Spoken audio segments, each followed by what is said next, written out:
Vijayawada municipal corporation 11వ division కార్పొరేటర్గా నేను రాజీనామా చేయడం జరిగింది. మేయర్ గారికి నా రాజీనామా పత్రం అనేది ఇవ్వడం జరిగింది. ఆమె ఆమోదించి అలాగే దాని మీద సైన్ చేసి ఇస్తామని చెప్పి తెలియజేశారు. ఆ లెటరు వచ్చిన తర్వాత వెంటనే తెలుగుదేశం పార్టీ నుంచి కూడా రాజీనామా చేయడం జరుగుతుంది. రోజు విజయవాడ మున్సిపల్ కార్పొరేషన్ 11వ డివిజన్ కార్పొరేటర్గా నేను రాజీనామా చేయడం జరిగింది.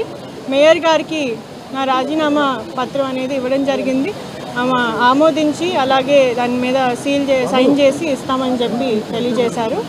ఆ లెటరు వచ్చిన తర్వాత వెంటనే తెలుగుదేశం పార్టీ నుంచి కూడా రాజీనామా చేయడం జరుగుతుంది. రోజు విజయవాడ మున్సిపల్ కార్పొరేషన్ 11వ డివిజన్ కార్పొరేటర్గా నేను రాజీనామా చేయడం జరిగింది. Subscribe to Social TV Telugu for more videos. Hit the bell icon for faster updates.